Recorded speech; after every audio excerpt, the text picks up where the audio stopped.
sinasabi po natin kanina na sa kahit anumang pagkakataon, no, anuman yung mga bagay na sumubok sa pananampalataya natin, lagi natin isipin na may pag-asa.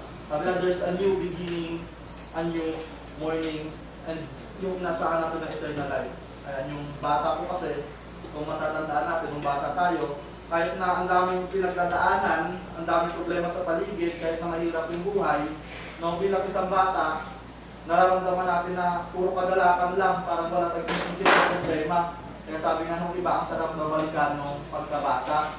Kasi hindi natin naiisip yung mga pressure na nararamdaman natin ngayon, dala ng pangailangan, and of course, dala nung pagkatrabaho natin na kailangan gampanan sa ating kaligtasan na inaasam.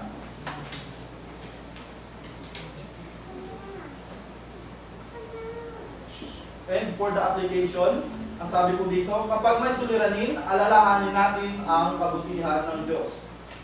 When there's a problem, let us remember God's goodness. Huwag tayong sumuko sa bawat dilim, may liwanag na naghihintay ng, at yun ay tinatawag na pag-asa, yung hope. Let us not give up in every darkness, there's a light waiting.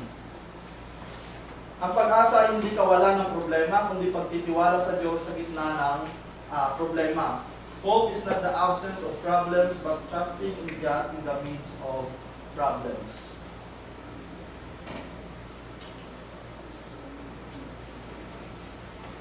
Ayan, bilang pangwakas po na talata sa aklat ng Jeremiah chapter 29 verse 11, sapagkat nalalaman ko ang mga pag-isip na aking iniisip sa inyo, sabi ng Panginoon, mga pag-isip tungkol sa kapayapaan at hindi tungkol sa kasamaan, upang bigyan kayo ng pag-asa sa inyong huling wakas. Wala pong hinangad ng ating Panginoon na magkaroon tayo ng kapayapaan, yung mundong ginagalawan natin. Kung papansin po kasi natin, yung ginagalawan natin ng mundo, sobrang prone po natin sa tukso, sa paggawa ng masama. Kung mahina-hina yung pananampalataya na meron tayo,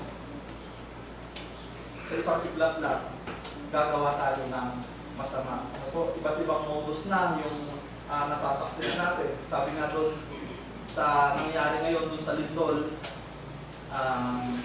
kasi nakita ko sa video, nag-iba yung simbahan. Hindi ko alam kung Catholic pa siya. Sabi nila, ayan, nag-iba yung simbahan kasi pinapakita ng Diyos na mawawala ng mga Diyos-Diyosa. So, napakalaman ko na usap din, nakita ko, ang daming nag-comment ng mga Catholic din, gano'n, na sinisira nila yung mga ganong komento. Pero sa mga ganong bagay po ay mayroon tayong masututunan. Ano po? Bilang isang Kristiyano, nawa ay itanim po natin sa ating isipan na maging matatag po tayo sa lahat ng pagkakataon. Ano po, susubukin at susubukin tayo ng Diyos. May mga problema, pero huwag po natin questionin yung Diyos na, Panginoon, bakit pinagdadaanan ko ang mga bagay na ito? Bakit ako yung kailangan mag-suffer ng mga bagay na ito? Nananampalataya naman ako sa iyo, ginagawa ko lahat. Ano po? At lahat naman ng mga nangyayari ay, kumbaga, yun ay kagustuhan ng Panginoon para sa atin kung meron siyang inanais na maganda para sa atin. For I know the plans I have for you, declares the Lord.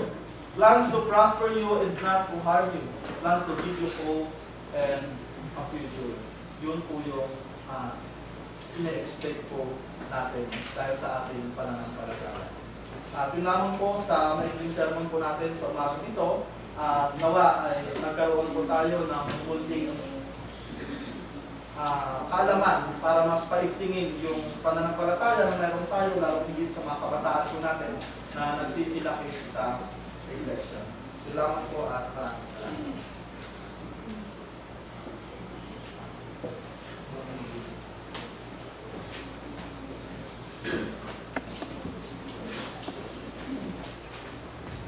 Salamat po sa mga turo at aral na nawa ay patuloy na sumiksik sa ating mga isipan at patuloy natin sa buhay habang tayo lakad sa mundo. Dumako po tayo sa pinakasentro ng ating pananambahan at bago tayo dumako ay paano muna tayo ng ilang nagitin na nasa kayaan ng Diyos.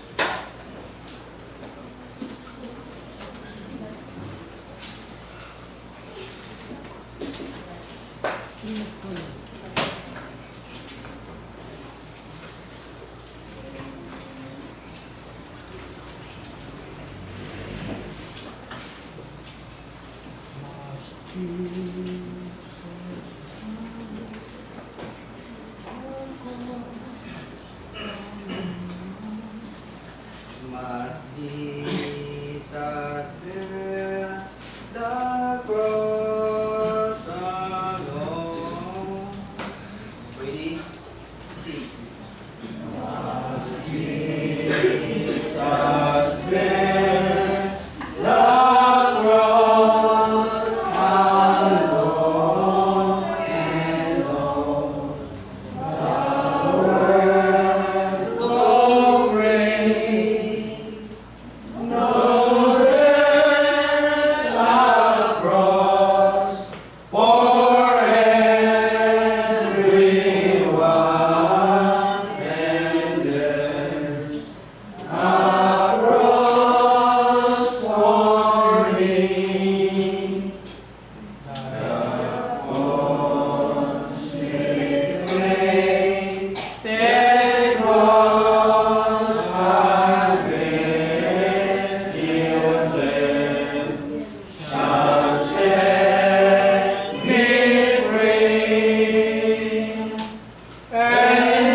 Pag tayo dumapos sa pagputol-putol ng tinapay at pag-umagsalo ay magbasa muna ako ng ilang talata sa kanilang sultan mula sa 1 Corinthians 11:23-29 na ganito po yung sinasabi. Sapagkat tinagugkos sa Panginoon ang ibinibigay ko naman sa inyo, na ang Panginoong Isus ng gabing sa pagkanulo ay dumangkot ng tinapay. At nang siya makapagpasalamat ay kanyang pinagputol-putol at sinabi, ito yung aking katawan na pinagputol-putol dahil sa inyo. Gawin ninyo ito sa pag-alaala sa akin.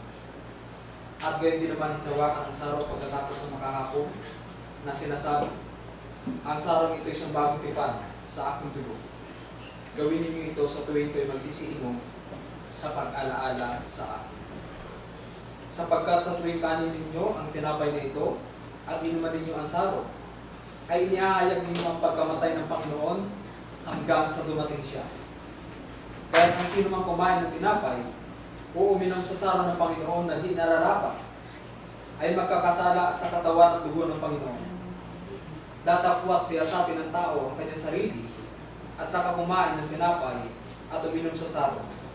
Sapagkat ang kumakain at uminom ay kumakain at uminom ng hatol sa kanyang sarili kung hindi niya kinikilala ang katawan ng Panginoon.